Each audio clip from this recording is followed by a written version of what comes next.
যত দেরি হবে রাস্তায় তত পৌঁছে। পুরীতে বাজে এখন সকাল 9:30 আর আমরা এখন ব্রেকফাস্ট করছি। আমাদের বাক্স প্যাটরা সব গোছানো হয়ে গেছে। আজকে ডে 4। আমরা আজকে সুইজারল্যান্ড থেকে যাব ইটালির দিকে। প্রথমে তিতলিস দেখব, তারপরে ছিল আমাদের হোমস্টে। নমস্কার, আমি রুমিতা, আর আমার সুইজারল্যান্ডের গল্প বলা এখনও শেষ হয়নি। আজকে আমরা যাচ্ছি সুইজারল্যান্ডের মাউন্ট তিতলিস দেখতে। আর সুইজারল্যান্ড সফর আজকেই আমাদের শেষ হবে, সেই জন্য আমরা হোমস্টে থেকে সব ব্যাগপত্র একবারে গাড়িতে তুলে নিয়েছি। মাউন্ট তিতলিস দেখে আমরা সেখান থেকে যাব ইটালি। যারা আমার ভিডিও নিয়মিত দেখেন তারা জানেন প্রায় 4 মাস আগে আমি সুইজারল্যান্ড ভ্রমণের গল্পগুলো শুরু করেছিলাম। এখনও শেষ করতে পারিনি, কারণ আমি এডিট করার একদম সময় পাই না। তার মধ্যে দেশে গেছিলাম একবার, তারপরে পুজো এসে গেল, ওই জন্য একদমই সময় পাচ্ছি না। তাই রিসেন্ট ভিডিও আর ঘুরতে যাওয়ার ভিডিওগুলো মিলিয়ে মিশিয়ে ছাড়ছি। সবাইকে অনেক অনেক স্বাগত জানাই আমাদের গল্প ইন্ডিয়ান বেঙ্গলি ফ্যামিলি ইন ফ্রান্সের তিতলিস পর্বে।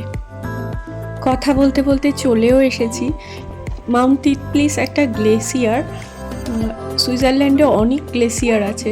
আমরা গ্লেসিয়ার 3000 এবং জংফ্রোতে আগে গেছি, কিন্তু মাউন্ট তিতলিসে আগে যাওয়া হয়নি বলে এবার এখানে এলাম। এখানে দিলওয়ালে দুলহানিয়া লে যায়েঙ্গে দুটো গানের শুটিং হয়েছিল, এই জন্য ভারতীয়দের কাছে এই জায়গাটা ভীষণ জনপ্রিয়। চলুন আপনারাও আমাদের সাথে দেখুন মাউন্ট তিতলিস, আপনাদেরও খুব ভালো লাগবে। বাবা এখানেই হাওয়াতে তুলে নিয়ে যাচ্ছে। আমরা এখন এসেছি মাউন্ট তিতলিসে। এখন গন্ডোলা নিয়ে উপরে যাব গ্লেসিয়ারে।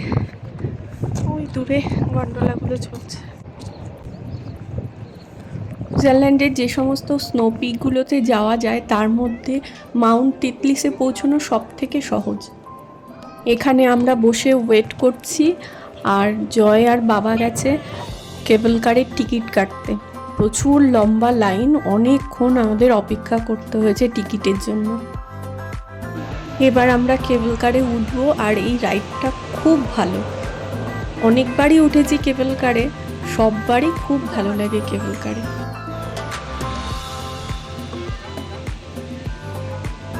কেবল কারগুলো তো স্টপ হয় না, রানিং অবস্থায় থাকে সব সময়, আর সেইভাবেই রানিং অবস্থায় উঠতে হয়, তাই ওঠাটা বেশ একটা ঝকমারি। এই মাউন্ট তিতলিসের কেবল কারটা পৃথিবীর সব থেকে পুরনো কেবল কার, রোলিং কেবল কার। এটা প্রায় 1970-এর দশকে তৈরি হয়েছিল। গ্লেসিয়ার টপে পৌঁছতে আমাদের এই কেবল কারে করে স্ট্যান্ড অবধি পৌঁছতে হবে। সেখান থেকে আরেকটা বড় কেবল কারে করে আমাদের একদম গ্লেসিয়ার টপে পৌঁছতে হবে। ওই কেবল কারটাতে 80 জন আটে একসাথে।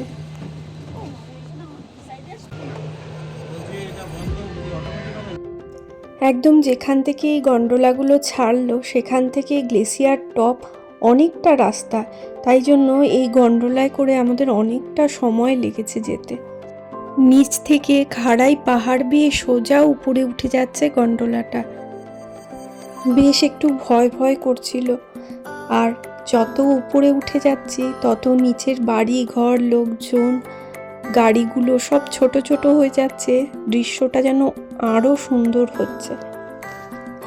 এই গন্ডোলা রাইডে জনপ্রতি আমাদের ভাড়া পড়েছে 120 ইউরো করে। সৃজান মাইনর বলে ওর টিকিট লাগেনি। 120 ইউরো মানে ভারতীয় টাকায় প্রায় 10,000 টাকার কাছাকাছি। গন্ডোলা বেশ খানিকটা খাড়াই পাহাড় বেয়ে ওঠার পরে এবার একটা সমতল ভূমি মানে ভ্যালির উপর দিয়ে যাচ্ছে। একটু পাইনের জঙ্গল, আর তারপরে একটা ঘাসে ঢাকা একটা ভ্যালির উপর দিয়ে। এখানে 3-4টে বাড়ি আছে, আর আছে প্রচুর গরু। একটা ছোট্ট গ্রাম।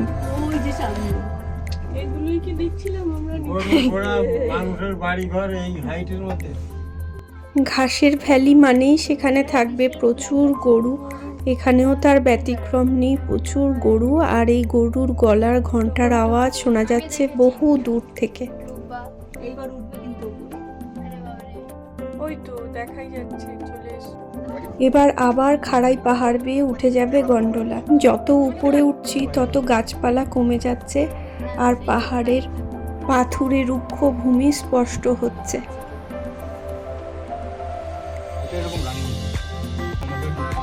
ওই দেখো হেঁটে হেঁটেই উঠে যাচ্ছে, ওই যে আবার সাথে কুকুরও আছে।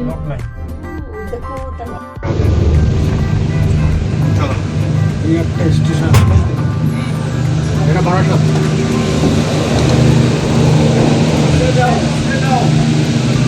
Sit down. Yes, yes. বসো বসো বসো বসো বসো সোনা, সেই যান। চলো চলো চলো। এইটাতে একটা স্টপেজ, ঠিক আছে? এখানে আমাদের একটু মিসআন্ডারস্ট্যান্ডিং হয়ে গেছে, যার জন্য হড়বড়ির একটা ব্যাপার তৈরি হয়েছে। অ্যাকচুয়ালি এটা আরেকটা ভিউ পয়েন্ট। এখানে নেমে একটা লেক আছে, সবাই সেই লেকটা দেখে, আশপাশটা ঘোরে।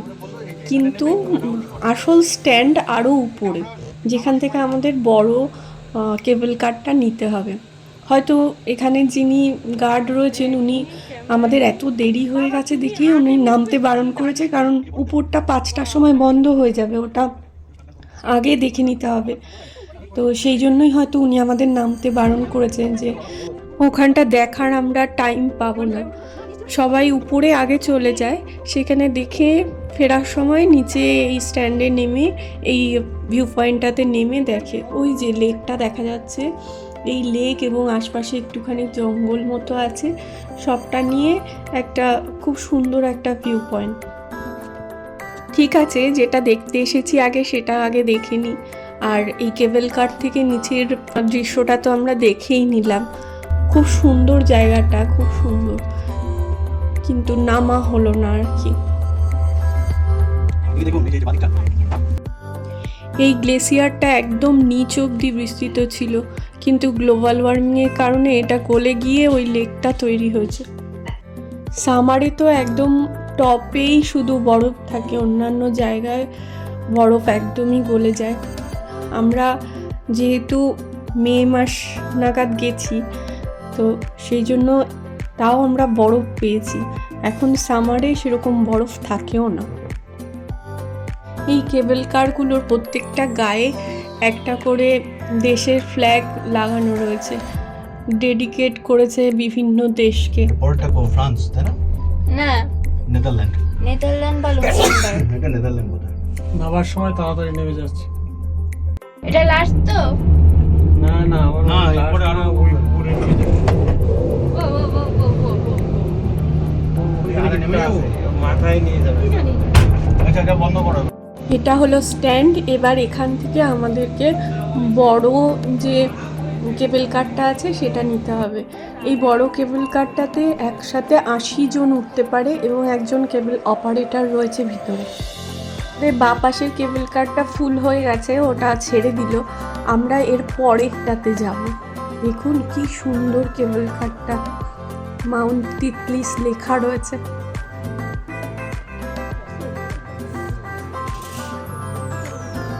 যে এবার আমরা উঠে গেছি, এত মানুষের ভিড় যে আমি আর এই চাপাচাপির মধ্যে ভিডিও করিনি।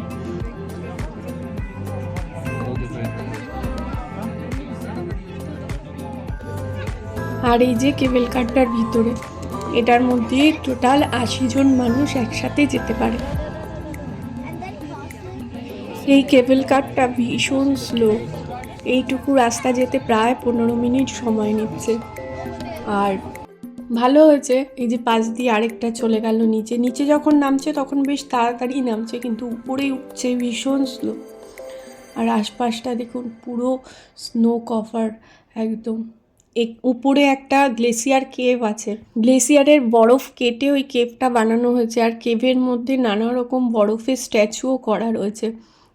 এই ভিড়ে আজকে তো উঁচু খাড়াই বেয়ে উঠছে এটা, আর কোলেও নিতে পারছি না সৃজনকে, মানে ঠিকমতো নিজেই দাঁড়াতে পারছি না, ওকে কি করে কোলে নেবো। সব মিলিয়ে ওর একদম বিধ্বস্ত অবস্থা, প্রচণ্ড কান্না করছে পুরো রাস্তাটা। সবাই বিরক্তও হচ্ছে, বা একটা বাচ্চা যদি সমানে কেঁদে যায়, কিন্তু কিছু করার নেই। আমরা প্রায় এসে গেছি, আর একটুখানি বাকি রয়েছে। এত সুন্দর চারিদিকটা, যদি পুরো সাদা হয়ে থাকতো তার সৌন্দর্য অন্যরকম লাগতো। চলুন এবার নামবো। চলো চলো চলো চলো দেবো, চলো।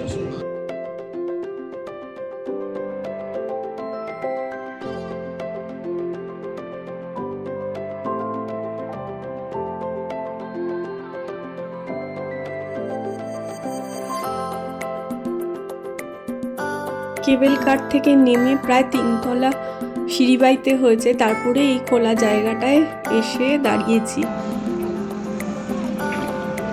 লিফটও ছিল, কিন্তু লিফটে প্রচুর ভিড়, সেই জন্য লিফটের দিকে যাইনি, আমরা সিঁড়ি বেয়েই এসেছি।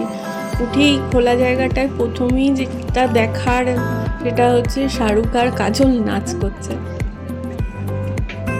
বললাম না, এখানে দিলওয়ালে দুলহানিয়া লে যায়েঙ্গে 2টো গানের শুটিং হয়েছিল, তারই স্মরণে এই স্ট্যাচুটা ওরা এখানে রেখেছে। যাই হোক, সেটা আমাদের জন্য অনেক গর্বের। রংপুরতে সারা বিশ্বের লোক যায়, কিন্তু মাউন্ট তিতলিসে ইন্ডিয়ানরাই বেশি আসে, সেটাও একটা কারণ হতে পারে এই স্ট্যাচুটা এখানে রাখার। তবু যেটা, সেটা আমাদের জন্য খুব ভালো। ফাঁকা জায়গায় এসেও সৃজানকে শান্ত করা যায়নি, আসলে ও খিদেও পেয়েছে, ঘুমও পেয়েছে, তাই আমরা ওখান থেকে চলে এসেছি আর ক্যাফেটেরিয়ায় বসেছি, কিছু খাওয়া দাওয়া টুকটাক করছি। সৃজানকে ঠান্ডা করতে এখানে প্রায় আমাদের 1 ঘন্টা বসতে হয়েছে, যার জন্য আরও দেরি হয়ে গেছে। এবার আমরা প্রায় 4টের সময় বেরিয়েছি এখান থেকে, আর 5টার সময় ব্যাক করতে হবে। এই 1 ঘন্টার মধ্যে আমরা কি দেখতে পারবো জানি না। মা, বাবা আর মেয়ে অনেকক্ষণ ওরা এই গ্লেসিয়ারের মধ্যে খেলা করেছে, দৌড়দৌড়ি করেছে। আমি আর জয় সৃজানকে নিয়ে ক্যাফেটেরিয়ায় বসেছিলাম অনেকক্ষণ। যাই হোক, দেখুন কি দারুণ স্নো। আমরাও খেলেছি, বেশ খানিকক্ষণ খেলেছি। টাইম তো টাইমের মতো যাবেই, কিছু করার নেই। আর এত সুন্দর স্নোয়ের মধ্যে এসে তখন মন এমনিই ভালো হয়ে যায়, যে তারপরে যেখানে যা হচ্ছে হোক। আজকে একদম ঝকঝকে রোদ উঠেছে, আর এই রোদ ওঠার কারণে হয়েছে কি, বরফের উপরের লেয়ারটা একটু ভেজা ভেজা পিছলা পিছলা হয়ে গেছে, যার জন্য হাঁটতে খুব অসুবিধা হচ্ছে, শুধু স্লিপ খাচ্ছি।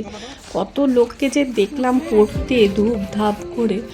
মোটামুটি সবারই জুতোতে গ্রিপ আছে আমাদের, তাও বারবার স্লিপ খাচ্ছি। উপরে যতটা ঠান্ডা হবে ভেবেছিলাম, উপরটা ততটা ঠান্ডা না। রোদটা এতটাই বেশি উঠেছে যে বেশ একটা মনোরম একটা ওয়েদার। এই যে সৃজন, দেখো দেখো দেখো,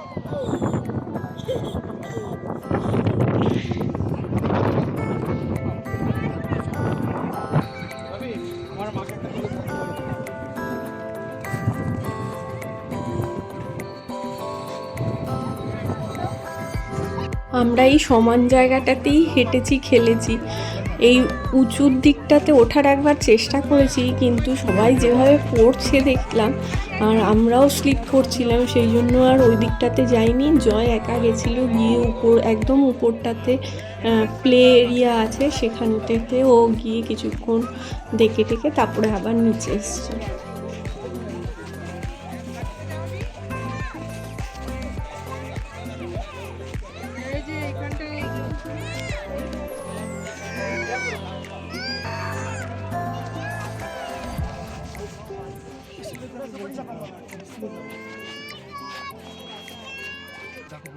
বিজুক নিচে নেমে ছাড়িয়ে দেবো, কোলে নিও না জয়। এই উপরটাতে উঠবে, এই উপরটাতে উঠবে না প্যারালালি এটা যাবে।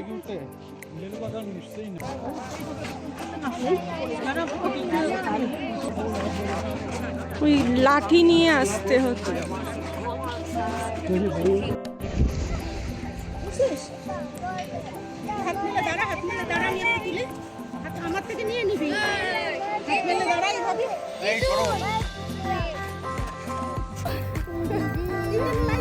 হ্যাঁ করুন করুন।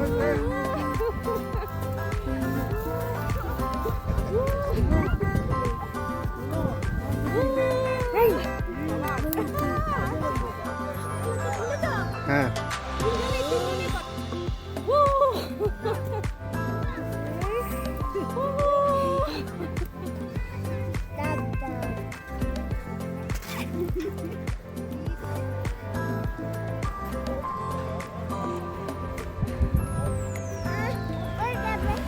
স্লিপ খেতে খেতেই আমরা ক্লিফ ওয়াকের দিকে গেলাম। এটা দেখে তো আরও ভয় লাগছে। একে তো জিনিসটা একদম খোলা জায়গায়, তার উপর লোক যখন হাঁটছে তখন হাওয়ার মতো দুলছে, দেখে তো আত্মারাম খাঁচা। তো উঠেছি, কিন্তু খুব বেশি দূর যাইনি, কিছুটা যাওয়ার পর আবার ব্যাক করেছি। আর এইদিকে বাঁ সাইডে দেখুন আরেকটা কেবল চেয়ার রয়েছে। এই চেয়ারে করে আরেকটু নিচে, গ্লেসিয়ারের আরেকটু নিচের দিকে নেমে সেখানে প্লে এরিয়া আছে, ওখানে বিভিন্ন রকম প্লে আছে। তো ওটাতে যাওয়া বন্ধ হয়ে গেছে এখন, যেহেতু 4টের বেশি বাজে।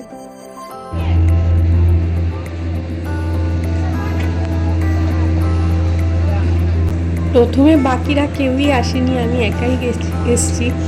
তো আমার মুখ চোখ দেখেই বুঝতে পারছেন আমি কতটা ভয়ে রয়েছি। মানে দুলছে তো, আর হাতে ক্যামেরাটা নিয়ে রেখেছি, আমার বেশ ভয় লাগছে।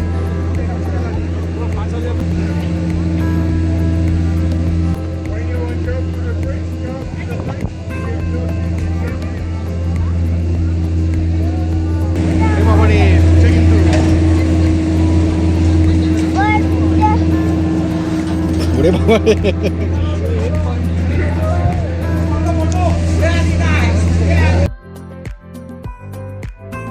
এখান থেকে এই মাউন্টেনের প্যানোরামিক ভিউটা এত সুন্দর, এই জন্য এই জায়গাটাকেই পার্টিকুলারলি বাছা হয়েছে এই ক্লিফ ওয়াকের জন্য। খুব সুন্দর, একদম পুরো স্নো কভার চারিদিকে। না, আমরা পুরোটুকু যাইনি, মাঝখান থেকেই ফেরত এসেছি। আর এখানে দাঁড়িয়ে কিছু ছবি তুললাম, ব্যাস এইটুকুই।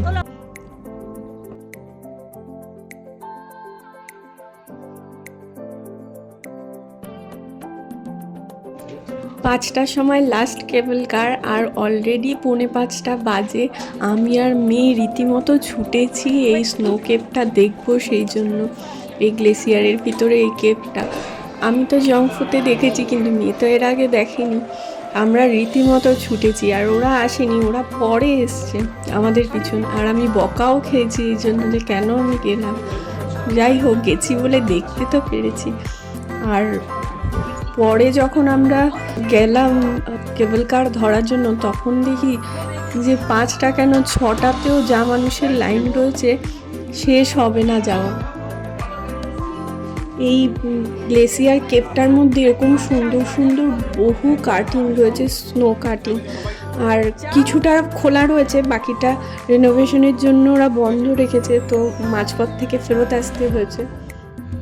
স্নো কেভ দেখে বেরোনোর পর প্রায় 40 থেকে 45 মিনিট আমাদের দাঁড়িয়ে থাকতে হয়েছে লাইনে, গরমের মধ্যে, একদম প্যাকড আপ একটা জায়গার মধ্যে, ওই বড় কেবল কারটা ধরার জন্য। সেখানে আর ভিডিও করতে পারিনি, এত ভিড় ছিল। আর সেখান থেকে তারপর যখন স্ট্যান্ডে এসেছি, স্ট্যান্ডে মোটামুটি ফাঁকা ছিল, কারণ ওই 80 জন করে আসছে। আর এই কেবল কারটা তো রোলিং, এটাতে প্রচুর কার রয়েছে, ফলে এই জায়গাটাতে খুব একটা ভিড় হয়নি। আমরা স্ট্যান্ডের থেকে আবার এই ছোট কেবল কারগুলো নিয়েছি, এবার একদম নিচের দিকে নামছি। সব মিলিয়ে মাউন্ট তিতলিস ঘোরাটা মোটামুটি হয়েছে। সব কিছু কমপ্লিট হলে তো আর দ্বিতীয়বার যাওয়ার জন্য ইচ্ছে থাকবে না, যেটুকু হয়েছে খুব ভালো হয়েছে।